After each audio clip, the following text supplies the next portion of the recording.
ইহুদিরা এসে প্রশ্ন করলো, মুহাম্মদ 3টা প্রশ্ন করব, উত্তর দাও, পারলে আমরা সব ইহুদি গোষ্ঠী কালিমা পড়ে মুসলমান হয়ে যাব।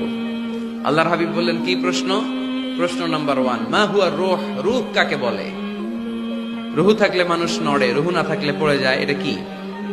2 নাম্বার প্রশ্ন, আসহাবে কাহাফ সম্পর্কে তুমি কি জানো বলো। 3 নাম্বার প্রশ্ন, যুলকারনাইন সম্পর্কে কি জানো বলো। আল্লাহর হাবিব বললেন, আমি জানি না। কি বললেন? আগামীকাল জেনে জানাই দিব। গদান উজিবুকুম। তারা ফিরে গেল, এরপরের দিন এসে হাজির। আল্লাহর হাবিব বলতে পারলেন না, আবার বললেন গদান উজিবুকুম, আগামীকাল বলবো। ইহুদিরা তারপরের দিন এসেও হাজির। আল্লাহর হাবিব বললেন গদান উজিবুকুম, আগামীকাল বলে দিব।